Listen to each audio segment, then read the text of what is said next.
할렐루야. 아멘. 말씀을 통해 예수님을 만나며 우리 삶 가운데 역사하시는 예수님의 은혜 손길을 온전히 누리시는 저와 여러분 되시기를 주님의 이름으로 축복합니다. 말씀 예수님을 만나게 되면이라는 제목으로 말씀 증거합니다. 여러분 살아가면서 중요한 것들 많이 있을 겁니다. 그 많은 중요한 것들 중에 오늘 이 말씀의 주제에서 우리가 함께 중요한 것들을 생각해 본다면 여러분 어떻습니까? 만남 중요하지 않습니까? 매우 중요한 우리 삶의 주제일 것입니다. 우리가 인생을 살아가면서 누구를 만나느냐 하는 것 참으로 중요합니다. 왜 중요합니까? 누구를 만나느냐에 따라서 그 사람에게 만남을 통해서 영향을 받게 되고 그 영향을 받아서 우리의 삶에 그러한 모습들이 스며들게 된다는 것에서 이 만남은 참으로 중요한 겁니다. 그래서 인생에 좋은 사람을 만나고 좋은 사람으로 만날 수 있도록 우리가 힘써 노력해야 된다는 것이죠. 바라옵기는 여러분 자신이 누군가에게 선한 영향력을 주는 좋은 인물이 되시어 여러분을 만나는 많은 이들이 여러분을 통하여서 예수님을 만나게 되고 예수님의 사랑을 온전히 공급받는 은혜의 역사를 경험하시는 저와 여러분 될 수 있기를 바랍니다. 오늘 말씀에 바로 이 예수님을 만나 변화된 한 사람이 등장하고 있습니다.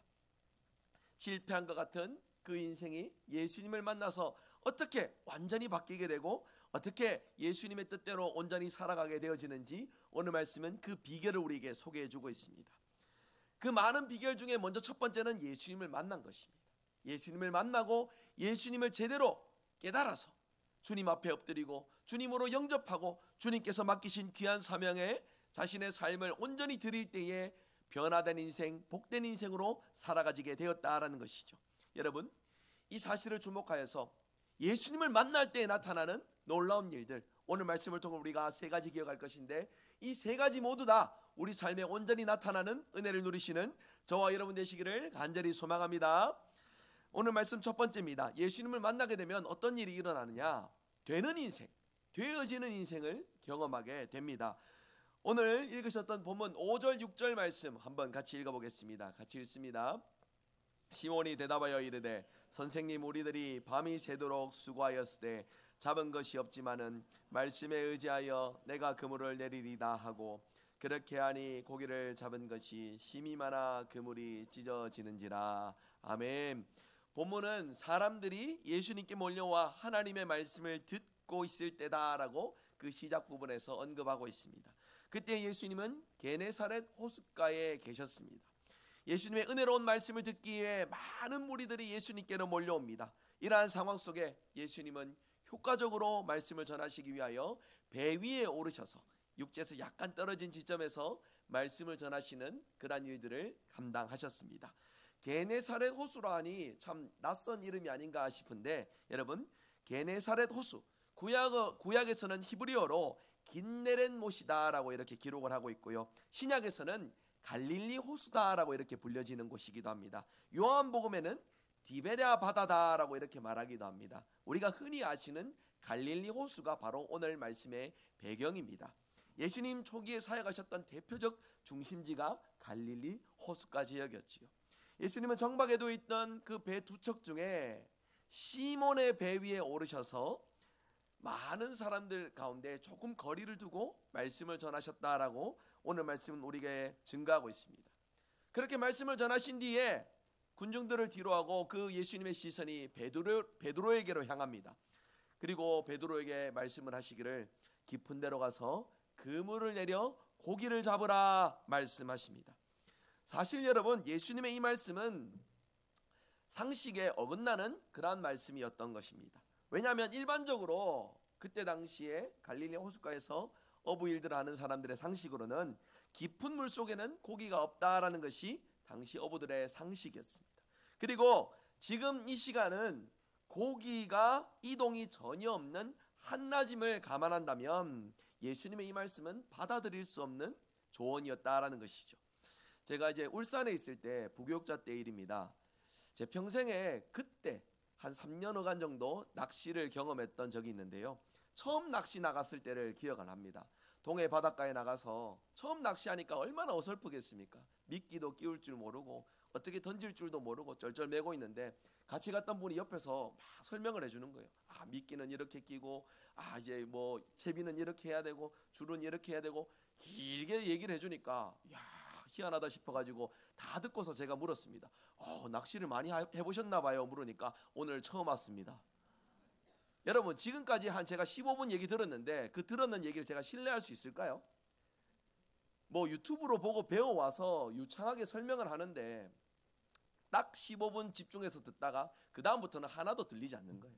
저도 제 소신대로 마음대로 그냥 하다 보니까 물었는지도 모르고 한 10분 그냥 서 있는데 그냥 없는 것 같다 싶어서 올려보니까 한 마리 잡았더라고요. 보고 있죠. 좀 해난 거. 낚시해 본 분은 아시겠지만 이게 얼마나 실력 없는 낚시꾼인지를 잘 아실 겁니다. 정확하게 말하면 제가 잡았다가 아니라 잡혀준 것 같은 이제 그런 상황. 제가 그 낚시를 잊지 못하는 것은 경험 없는 저였기 때문에 설레이는 마음을 가지고 갔는데 뭔가 되게 그럴싸하게 얘기를 해주니까 매료가 되었지만은 중요한 것 무엇입니까? 경험 없는 사람이 하는 말을 딱 이렇게 듣게 되니 경험이 없다 싶으니까 그 다음부터 그 사람 말이 들리지 않더라는 것입니다. 아마도 베드로도 이런 심정이 아니었을까 생각이 듭니다. 여러분, 특별히 베드로를 소개할 때에 주목할 말이 있습니다. 배의 주인, 선주였다라는 것을 좀 주목해 보시면은요, 그 배의 주인으로서 그 배에 타고 있는 어부들의 리더의 역할을 담당했을 것입니다. 숙련된 어부였다라는 것을 나타내 보여주고 있는 것입니다. 그런 베드로였는데 예수님이 말씀은 잘 전하시고 하나님 나라에 대해서는 잘 들려주시는데 베드로의 입장에서 예수님을 보면 무슨 생각이 듭니까? 물고기는 잡아봤을까? 예수님의 출신에 대해서도 생각을 해봅니다. 아니, 목수 출신인데 깊은 데로 가서 그물을 내리라는 게 합당한 말인가? 이런 생각들이 들었을지 모릅니다. 그런데 여러분, 베드로의 상황을 주목해 보십시오. 베드로는 의문이 들었지만 예수님이 하신 말씀에 대해서 선생님, 우리가 밤이 새도록 수고해서 아무것도 잡지 못했습니다 라고 대답을 합니다. 밤새도록이라는 이 말에 여러분 얼마나 많은 고단함과 수고가 담겨져 있는지 깊이 생각을 해보십시오. 물고기 잡기 위해서 그 밤을 수고하면서 열심히 노력했지만 잡은 것이 없어 허망한 베드로. 그런 상황에서 예수님의 말씀을 듣는 이 베드로의 마음은 어찌 보면 고단하고 피곤함의 연속이었을지 모릅니다.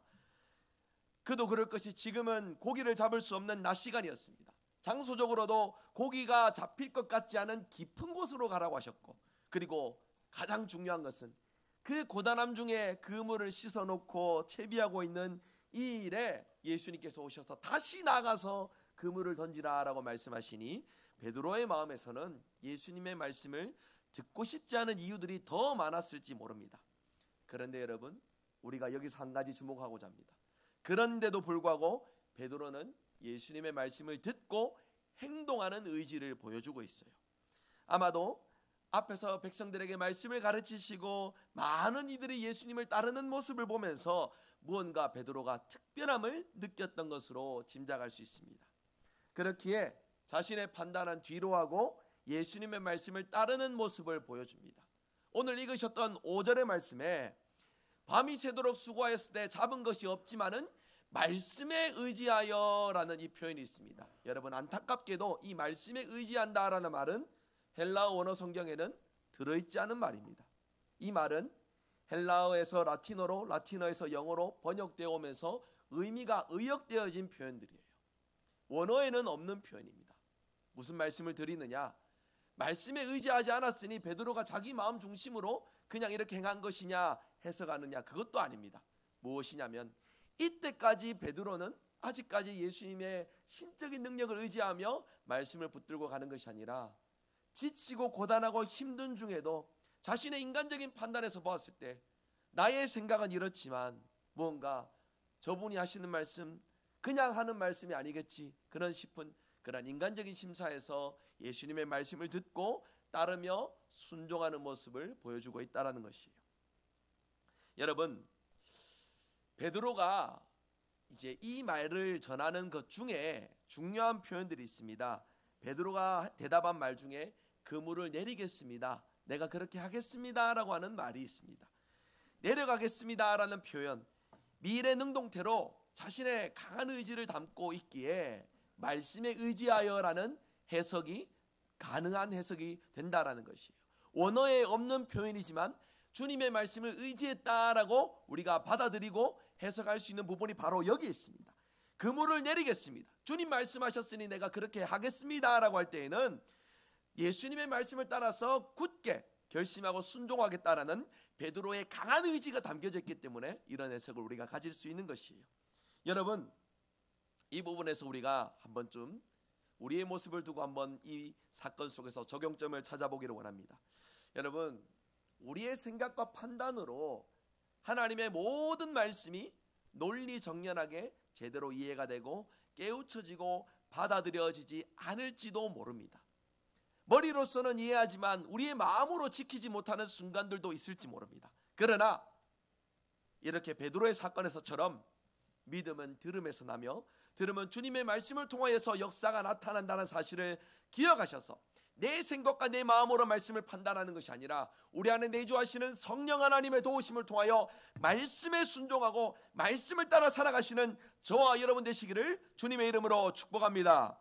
그래서 말씀해 보시는 대로 비전문가였던 예수님이 말씀하시는 것이지만 베드로에게 중요한 점은요, 자신의 선입견을 내려놓고 예수님 말씀에 순종하려는 의지를 가졌다는 것이에요. 그러니까 베드로의 판단에 깊은 데로 가서 금을 백날 내려봐야 잡히는 거 없을 건데 싶은 이런 자신의 판단과 생각이 있지만 주님의 말씀을 들음으로써 나의 생각으로서가 아니라 주님의 생각과 주님의 뜻으로서 내가 해봐야 되겠다 순종하는 그 마음과 결심을 가졌을 때에 놀라운 사건이 펼쳐졌다라는 것이에요. 여러분, 그 결과를 우리가 너무나 잘 알고 있습니다. 그 결과가 무엇입니까? 그물이 찢어질 정도로 많은 물고기들이 잡혔다라고 말씀하고 있어요. 여러분, 이 본문에서처럼 때로는 우리가 인생을 살아갈 때에 성경이 진리는 맞지만 모든 인생의 정답은 아닌 것 같다 싶은 그런 모습으로 살아가는 경우들이 있을지 모릅니다. 무엇이냐면 이런 겁니다. 하나님의 말씀 다 좋은 말씀이고 은혜로운 말씀이고 귀한 말씀이지만 세상은 냉혹하고 냉정하여서 세상에는 또 세상 속에서 살아가는 순리와 법칙과 질서가 있는 것처럼 우리가 생각하며 살아갈지 모릅니다. 오늘 예수님께서 베드로에게 하셨던 말씀은 베드로가 가지고 있는 세상적인 관점에서는 절대 받아들일 수 없는 영역이었습니다. 하지만 베드로는 예수님의 말씀을 듣고 자신의 생각을 뒤로하고 예수님의 생각을 앞세우는 모습을 보여줬습니다. 그 결과가 무엇입니까? 일찍이 경험하지 못한 놀라운 능력을 경험하게 되었다라는 것이에요. 예수님의 말씀에 자기 현실을 보면 여러분, 사실은 베드로의 입장은 지금 어떤 입장입니까? 사실 베드로의 입장은 빈 그물을 가지고 온 허탕치너 보였습니다. 밤이 새도록 수고했지만 자신의 힘으로, 자신의 판단으로, 자신의 지능으로, 자신이 알고 있는 모든 경험으로도 아무것도 이루지 못한 초라한 모습으로 빈 그물로 올라오는 어부였습니다. 그런 중에도 예수님의 말씀을 듣고 베드로의 인간적인 판단으로는 목수 출신이 무엇을 안다고, 여기 갈릴리 바다 같으면은 내가 여기서 몇십 년을 수고하여서 물길까지 바싹하게 알고 있는데 싶은 이런 생각들이 들지 몰라요. 중요한 것은 무엇이냐? 주님의 말씀을 들을 때에 자기 생각을 뒤로 했다라는 겁니다. 자기 경험을 뒤로 했다라는 겁니다. 주님의 말씀 앞에 반응하고 순종할 때에 놀라운 역사, 뭔가 끌리듯이 주님의 말씀에 순종하여서 기꺼이 자신의 생각을 내려놓고 주님의 생각을 앞세울 때에 일찍이 경험하지 못한 놀라운 일들을 경험하게 되었다라는 것입니다. 여러분, 이 놀라운 사건이 베드로에게만 한번 찾아온 그러한 일들이 아니라 오늘 우리도 우리의 생각을 내려놓고 주님의 생각을 앞세울 때에 우리의 삶의 자리에도 이와 같은 역사가 나타나게 될 줄 믿습니다. 우리의 경험과 우리의 생각을 뒤로하고 주님의 말씀을 붙들어서 주님 원하시는 일들 가운데 우리의 삶이 쓰여질 때에 주님의 말씀에 온전하게 순종하고 신뢰할 때에 일찍이 우리가 경험하지 못한 놀라운 일들을 경험하게 될 줄 믿습니다. 이 말씀의 진리를 믿으시고 예수님을 만나셔서 예수님의 말씀을 듣고 순종하시어 되는 인생, 되어지는 인생을 경험하는 은혜가 저와 여러분 삶 가운데 가득하시기를 주님의 이름으로 축복합니다. 오늘 말씀 두 번째입니다. 예수님을 만나게 되면은 부족한 죄인이라는 사실을 경험하게 됩니다. 오늘 말씀 8절입니다. 한번 같이 읽어보길 원합니다. 8절 같이 읽습니다. 시몬 베드로가 이를 보고 예수의 무릎 아래 엎드려 이르되 주여 나를 떠나소서 나는 죄인이로소이다 하니. 아멘. 이 놀라운 기적을 경험한 베드로의 첫 번째 반응이 무엇입니까? 예수님 앞에 무릎을 꿇었다라는 것입니다. 그리고서는 이어지는 반응, 주님 나를 떠나소서 나는 죄인입니다 라는 고백이 더해지고 있습니다. 자신의 지식과 경험을 뛰어넘고 이 놀라운 일들을 이루신 예수님의 역사 앞에, 예수님의 권세 있는 말씀에 베드로는 자기 자신의 죄악된 모습을 깊이 깨달아 무릎을 꿇고 주님께 죄인이다라는 고백을 드릴 수밖에 없었다라는 것이죠. 여러분, 베드로의 지금 이 순간에 베드로가 지금 무엇을 직면하고 있는지를 우리가 주목해 보아야 합니다. 거룩하신 주님 앞에서 베드로는 무엇을 느꼈습니까? 한없이 죄 많고 연약한 죄악투성인 자기 자신의 모습을 제대로 보고 있다라는 것이에요.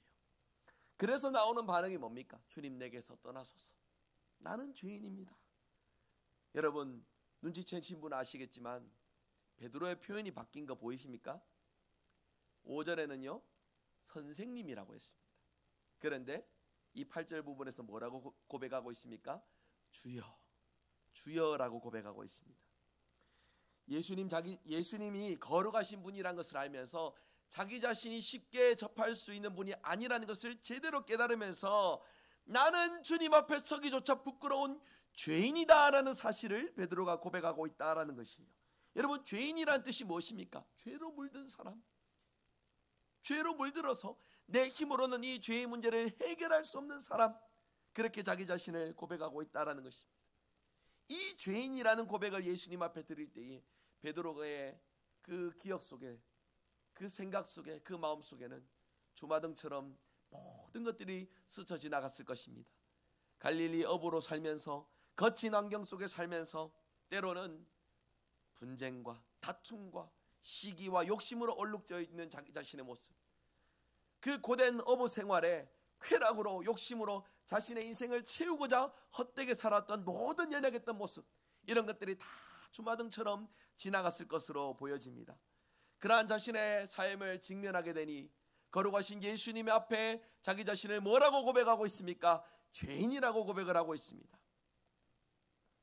여러분, 이 죄인이라는 고백 앞에 담겨져 있는 의미가 무엇입니까? 나는 연약한 자입니다. 주님 앞에 서기에 부끄러운 자입니다. 내가 내 인생 열심히 지금까지 살아왔지만 그렇게 살아왔던 내 인생을 돌이켜보니 나의 모든 순간이 죄로 얼룩진 순간이었습니다 라는 고백을 주님께 드리고 있다는 것이에요. 여러분, 이러한 고백은요 예수님을 만날 때에만 가능하게 된 줄 기억하시길 바랍니다. 여러분, 우리 스스로가 도덕적으로나 양심적으로나 윤리적으로나 잘못을 인정하는 모습들은 있을지 모릅니다. 나의 부족함으로 인하여서 누군가에게 피해를 줬거나 나의 연약함으로 인하여서 수많은 죄에 내가 얼룩졌구나 싶은 그런 인정들은 가질지 모릅니다. 그러나 그 인정만으로는 우리의 죄를 씻어낼 수 없습니다. 우리의 죄를 담당하시고 정결케 하시는 오직 한 분 예수님을 만날 때에만 참된 고백, 나는 죄인입니다, 나를 불쌍히 여기소서라는 이 고백을 통하여 우리가 정결케 되어진다는 사실, 이 사실을 기억하시어 예수님을 만남으로 여러분 심령에 예수님만이 주실 수 있는 정결함의 은혜를 누리시는 저와 여러분 되시기를 간절히 소망합니다. 디모데전서 1장 15절의 말씀, 사도 바울이 예수님을 제대로 만난 다음에 자기 자신에 나타났던 삶의 변화를 이렇게 고백하고 있습니다. 우리 한번 같이 읽도록 하겠습니다. 믿보다 모든 사람이 받을 만한 이 말이여, 그리스도 예수께서 죄인을 구원하시려고 세상에 임하셨다 하였도다. 죄인 중에 내가 괴순이라. 아멘. 여러분, 자신의 실존을 인식한다라는 것, 자신의 존재를 제대로 직면한다라는 것, 그것은 앞으로 나는 어떠한 삶을 살아야 되겠다라는 결단으로서 꼭 이어지게 됩니다. 내가 죄인의 감정으로서 그냥 나 자신을 불쌍히 여기는 정도가 아니라 이제 내가 죄인이었고 죄인이 나를 불러주신 예수님을 바라봄으로써 이 자리에서 벗어나 죄로 얼룩진 이 자리를 떨쳐내어서 우리 주님이 기뻐하시고 귀하게 보시는 은혜의 자리로 나아가는 인생이 되었다라는 사실, 이 사실을 깊이 기억하고 이 은혜를 만끽하며 살아가는 우리 모두가 될 수 있기 바랍니다.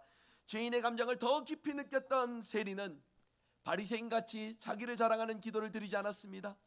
변화된 이들의 심령 속에 나타나는 그 간절함의 고백은 한번 따라서 해보겠습니다. 주님, 나를 불쌍히 여기소서. 세리의 기도는 이러한 기도였습니다. 누가복음 18장 13절입니다. 같이 읽습니다.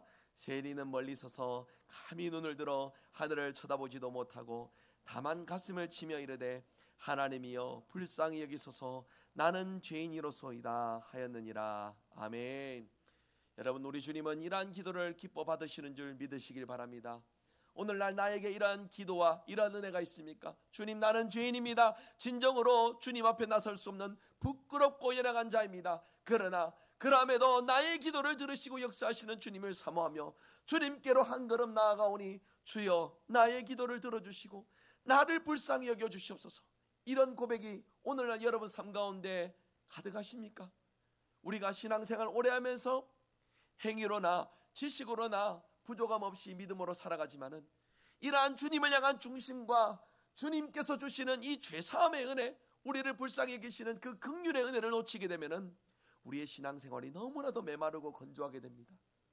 머리로서는, 내 행동으로서는 뭔가 충만함을 누리지만은 내 가슴은 텅 빈 것처럼 신앙생활하게 된다는 것이에요. 무엇으로 채울 수 있겠습니까? 주님 아니면 채울 길이 없습니다. 오늘 이 시간 다시금 예수님을 제대로 만나셔서 주님, 나는 죄인입니다. 지금까지 이러한 모습으로 믿음으로 살아왔지만 그럼에도 나는 부끄럽고 연약한 죄인입니다. 그렇기에 오늘 이 시간 다시금 나를 불쌍히 여겨주시오. 나를 만져주시고 차마 누구에게도 다 말할 수 없는 나의 이 속내 속에 주님만이 베풀어 주시는 은혜를 허락하여 주시옵소서. 사모함으로 주님께 기도로 나아가시는 저와 여러분 되시기를 간절히 소망합니다. 그 고백을 우리 주님 들으시고 여러분의 중심, 여러분의 심령을 돌보시고 치유하시는 놀라운 역사가 지금 이 예배 자리 가운데 온전하게 나타나게 될 줄 믿습니다. 오늘 말씀 세 번째입니다. 예수님을 만나게 되면 오늘 말씀 세 번째, 인생의 목표가 달라지게 됩니다.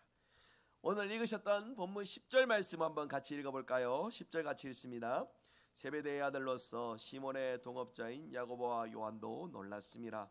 예수께서 시몬에게 이르시되 무서워하지 말라. 이제 후로는 내가 사람을 취하리라 하시니. 아멘. 두려움과 놀라움에 사로잡혔던 베드로에게 예수님이 하신 말씀은 두려워하지 마라. 이제부터 너는 사람을 낚는 어부가 될 것이다. 사람을 취하게 될 것이다 라고 말씀해 주고 계십니다.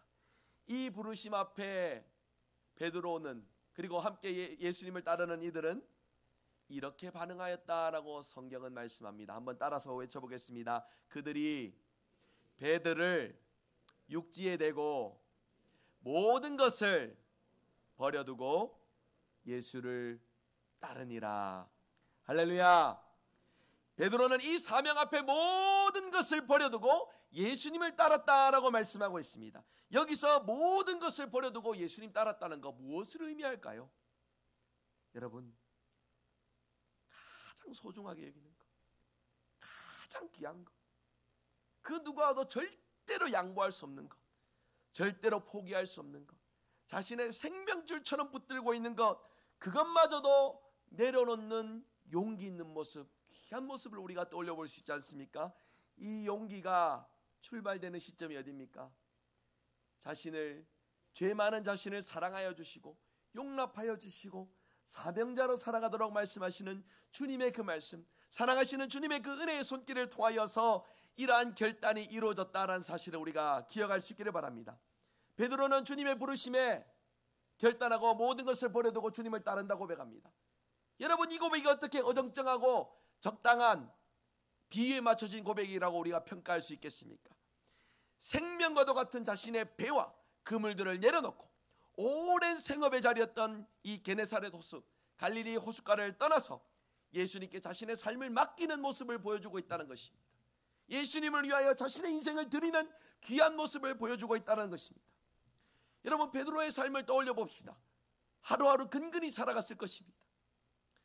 열심히 어부일하면서 열심히 가족들을 위해서, 자신의 삶을 위해서 자신의 터전에서 수고하고 노력했지만은 그 인생에 만족 없이 거친 손과 거친 환경과 거친 마음으로 그 인생이 그렇게 거칠게 만들어져가는 과정들을 경험하며 살아갔을 것입니다. 그런데 예수님을 만남으로써 그 인생이 바뀌어지게 됩니다. 철저히 자기 자신만을 바라보며 살아갔던 인생이었지만 이제 예수님을 바라보고 예수님이 말씀하신 그 사명의 자리를 향하여서 시선과 마음이 움직여지게 됩니다. 오늘 우리에게 적용해 보자면 인생의 가치관이 바뀌어지게 되었다라는 것입니다. 그래서 베드로는 바뀌어진 가치관 속에 위대한 결단을 합니다. 주님이 원하시는 대로 살겠습니다. 주님께서 필요로 하시다면 내 이 한 몸 바쳐서 주님께 내 삶을 드리겠습니다라는 위대한 결단을 드리고 있다는 것이에요. 사랑하는 성도 여러분, 우리 모두가 다 베드로와 같은 이러한 결단으로 생업을 뒤로하고 예수님께서 원하시는 복음 전하는 사명자로서 다 살아갈 수는 없을 것입니다. 하지만 적어도 이 말씀의 의미를 오늘날 우리의 삶에 지금 내 자리에서 적용하고 열매 맺으며 살아가는 일에 우리 모두 함께 힘써야 될 줄로 믿습니다. 베드로의 이러한 결단 속에 하나님께서는 우리를 보배롭고 존귀한 자로 우리를 세워주실 것을 말씀해 줍니다. 이사야 43장 3절의 말씀 같이 화면 보시며 같이 함께 읽겠습니다. 내가 내 눈에 보배롭고 존귀하며 내가 너를 사랑하였은즉 백성들의 내 생명을 대신하리니. 아멘. 우리를 보배롭고 존귀한 자로 세워주신다 약속하시는 하나님, 열왕기상 8장 53절에 세상 만민 가운데 구별되어 하나님의 기업이 되게 하신다라고 말씀해 주십니다. 우리 이 말씀도 한번 같이 읽어보길 원합니다. 주 여호와여, 주께서 우리 조상을 애굽에서 인도하여 내실 때에 주의 종 모세를 통하여 말씀하신 같이 주께서 세상 만민 가운데에서 그들을 구별하여 주의 기업으로 삼으셨나이다. 아멘. 사랑하는 성도 여러분, 예수님을 만나게 되면 되는 인생, 되어지는 인생이 된다 말씀드렸습니다. 연약한 자에서 강한 자로 변하게 될 것이고 실패하는 인생에서 성공하는 인생으로 거듭날 것을 말씀을 드렸습니다. 여러분, 이러한 은혜를 누리며 살아가고 계십니까? 내가 무슨 되는 인생인가 싶은, 내가 뭔가 되어지는 일이 있나 싶은 그런 마음이 드실지 모릅니다.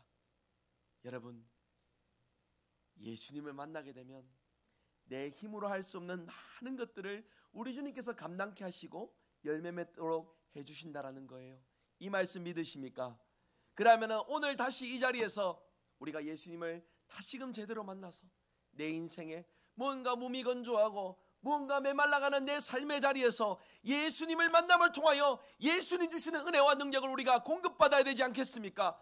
이 마음으로 사모함으로 주님께 나아가 주님을 만남을 통하여 변화되는 인생, 되는 인생으로 다시 한 번 더 거듭나는 저와 여러분 되시기를 간절히 소망합니다.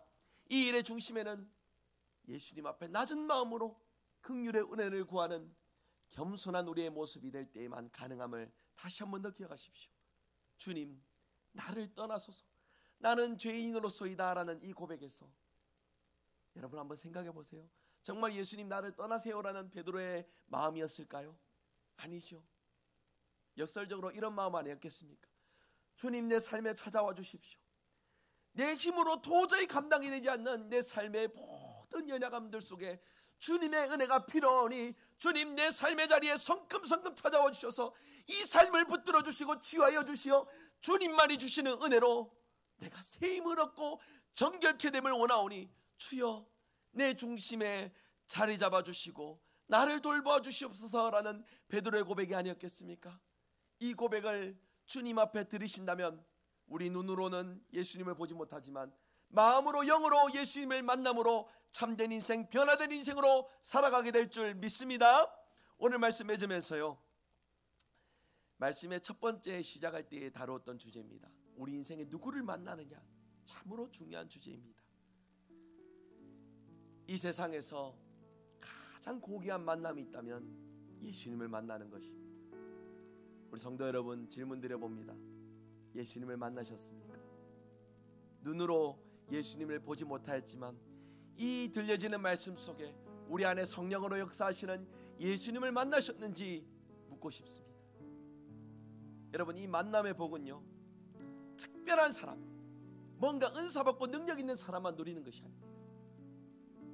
주님 앞에 엎드려서 나의 모든 추악하고 더러운 것들을 주님 앞에 내려놓을 줄 아는 사람, 부끄러움마저도 주님 앞에 맡기면서 주님의 돌보심을 구하는 사람, 그래서 세상 그 어느 누구도 줄 수 없는 위로와 소망을 주님을 통해 공급받기를 원하는 사람, 그 마음으로 예수님을 만나게 되는 줄 믿으시기를 바랍니다. 한번 따라해 봅시다. 나는 죄인입니다. 주님, 나를 불쌍히 여기소서. 이 마음으로 하루하루 주님을 사모하며 주님께 나아갈 때에 그 사모의 순간마다 만나주시고 우리 인생을 붙드시고 함께 하시는 주님의 은혜를 온전히 경험하며 살아가시는 모든 분들 되시길 바랍니다. 내 삶의 자리에서 거창하고 멋진 자리가 아니라 매일매일 죄가 반복되며 문제와 씨름하며 고난 가운데 살아가는 내 삶의 자리에서 주님, 나는 죄인입니다.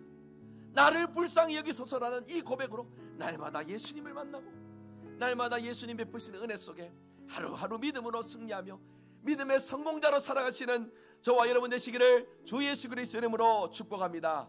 아멘. 우리 함께 찬양하기 원합니다. 전능하신 우리 주님, 우리 주님은 능치 못할 일이 없으십니다. 그 주님께 우리의 인생을 맡기며 주님을 사모하며 나갈 때 모든 문제가 해결되게 될 줄 믿습니다. 우리 사실 기억하며 우리 함께 믿음으로 고백하며 찬양하기 원합니다.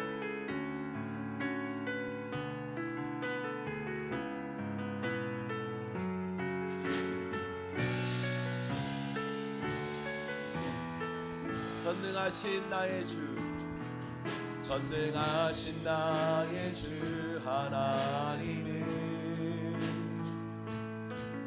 능치 못하실 일 전혀 없네. 우리의 모든 간구도 우리의 모든 생각도 우리의 모든 꿈과 모든 소망도 신실하신 나의 주, 신실하신 나의 주 하나님은 우리의 모든 괴로움 바꿀 수 있네. 불가능한 일 행하시고 죽은 자를 일으키시니 그를 이길 자 아무도 없고. 우리 두 손 들고 함께 고백합니다. 주의 말씀 의지하여, 주의 말씀 의지하여 깊은 곳에 금을 던져 오늘 그가 놀라운 일을 이루시는 것 보라. 주의 말씀 의지하여 믿음으로 금을 던져 믿는 자에게 능치 못한 전능하신 나의 주 하나님, 전능하신 나의 주, 주님, 내 삶을 주님께 맡깁니다. 능치 못하실 일 없는 우리 주님, 우리의 모든 간구를 들으시고 우리의 모든 생각과 마음 심사를 주관하여 주시옵소서. 우리의 모든 간구도 우리의 모든 생각도 우리의 모든 꿈과 모든 소망도 신실하신 우리 주님, 예, 주 하나님은 우리의 모든 괴로움 바꿀 수 있네. 불가능한 일을 행하시며 죽은 자마저도 일으키시는 생명의 주님이 있습니다. 그분을 이길 자 세상 그 어느 누구도 없음을 믿음으로 고백하며 담대하게 선포합시다. 주의 말씀 의지하여, 주의 말씀 의지하여 깊은 곳에 금을 던져 오늘 그가 놀라운 일을 이루시는 것 보라. 주의 말씀 의지하여 믿음으로 금을 던져 믿는 자에게 능치. 주님 의지하길 원합니다. 말씀을 붙들게 하여 주시옵소서. 하여 깊은 곳에 금을 던져 오늘 그가 놀라운 일을 이루시는 것 보라. 주의 말씀 의지하여 믿음으로 금을 던져 믿는 자에게 놓지 못함없네. 우리 말씀 기억하며 함께 기도합니다. 예수님을 만남으로 되는 인생, 되어지는 인생이 되어 삶에 충만한 은혜와 기쁨이 넘치는 복된 삶을 누리게 하옵소서. 부족한 죄인이란 사실을 깨달아 주님의 은혜로 하루하루 살아가는 삶을 온전히 누리게 하여 주시옵소서. 나를 위해 사는 인생에 만족하지 않고 주님을 위해 사는 인생으로 변화되기를 원하오니 주여 우리를 붙들어 주시옵소서. 우리 받은 말씀 기억하며 합심하여 기도하겠습니다. 주님 감사합니다. 오늘도 말씀하여 주시옵소서.